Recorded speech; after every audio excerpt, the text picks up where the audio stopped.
Hello and welcome to part 16 of building a frog flute, where I take this frog flute and try to make it way smaller.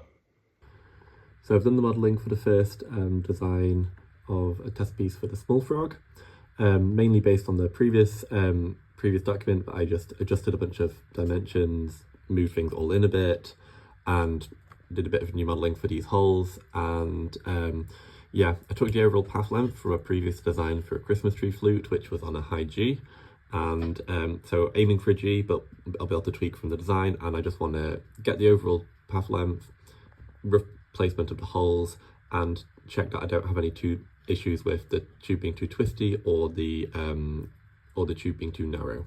Here it is in the slicer. The lesson I learned on the previous frog is just to do the tube in isolation and just allow the slicer to do its support material instead of trying to manually do the support material, because the support material from the slicer actually uses barely any material, and just means that we can just completely isolate just the tube design. Okay, so it's out the printer, and here you can see a size comparison between this new test piece and the test piece for the old frog. So let me just get the support material off. Okay, now let's have a hear how it sounds.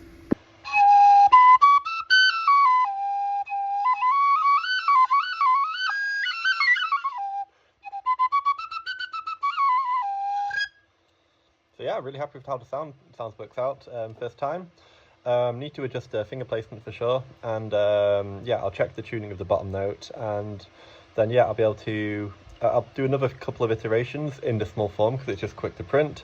And then once I'm happy with the overall length and the tuning, and you know, made it as compact as I can, I'll then build a frog around it.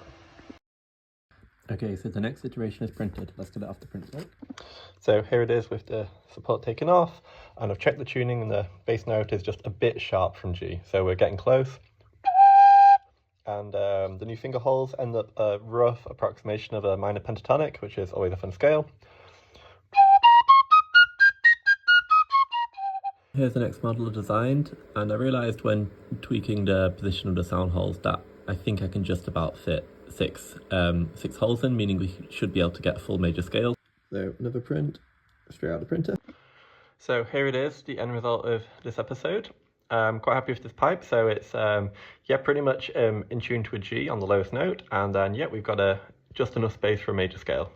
The tuning of the individual holes still needs some work, but I can just tweak that as I work on the following models. So here is the music.